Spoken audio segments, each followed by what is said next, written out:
भारत माता की जय। दोस्तों, आप समस्त भारतवासियों को 74वें स्वतंत्रता दिवस की हार्दिक बधाई, हार्दिक शुभकामनाएं। 15 अगस्त 1947 को जब हमारा देश स्वतंत्र हुआ, तब से हम सभी भारतवासी इसे राष्ट्रीय पर्व के रूप में मनाते हैं। 15 अगस्त भारत के इतिहास में सर्वश्रेष्ठ दिन के रूप में जाना जाता है। 15 अगस्त 1947 से पहले हमारा देश जो है वो गुलामी जंजीरों में जकड़ा हुआ था।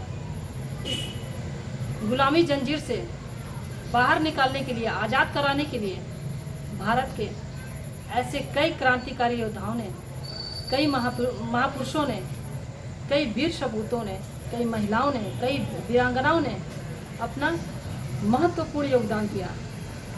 इसमें नेताजी सुभाष चंद्र बोस, मंगल पांडे, खुदीराम बोस, चंद्रशेखर आज़ाद, रानी लक्ष्मीबाई, हजरत बेगम और कमला नेहरू, सुचिता कृपलानी, ऐसी कई वीरांगनाओं ने बढ़ चढ़कर हिस्सा लिया। भारत को स्वतंत्र कराने में हर जाति, हर संप्रदाय, हर तबके के लोगों ने बढ़ चढ़कर हिस्सा लिया। ऐसा नहीं था कि उनके परिवार नहीं थे, उनके भी परिवार थे, लेकिन उन्होंने देश को आज़ाद कराने के लिए अपना सब कुछ न्यौछावर कर दिया। ऐसे वीर सपूतों को, ऐसे वीरांगनाओं को मैं शत नमन करती हूँ। हमारा देश अखंडता और एकता की मिसालें देता है। हमारा देश एक समय ऐसा था कि हमारा देश जो है सोने की चिड़िया के रूप में जाना जाता था। आज हमारा देश कोरोना जैसे वैश्विक महामारी से गुजर रहा है।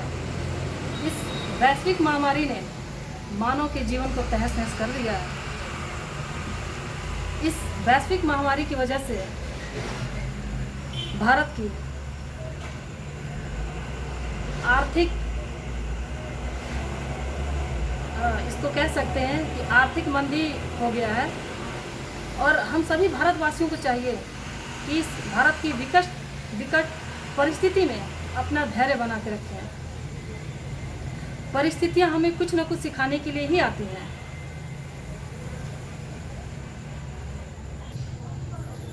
भारत को स्वतंत्र कराने में जिन सेनानियों ने, जिन योद्धाओं ने, जिन वीर सपूतों ने अपना महत्वपूर्ण योगदान दिया था, उनका बलिदान बेकार नहीं गया। आज उनकी वजह से हमारा देश स्वतंत्र है और हम स्वतंत्र भारत के स्वतंत्र नागरिक हैं।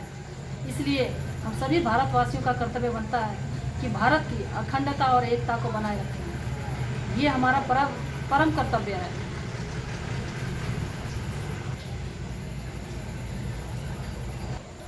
ऐसे ही नहीं, हमारे देश को एकता और अखंडता की मिसालें दी जाती हैं। मैं पुनः आप समस्त भारतवासियों को 74वें स्वतंत्रता दिवस की हार्दिक बधाई, हार्दिक शुभकामनाएं देती हूँ।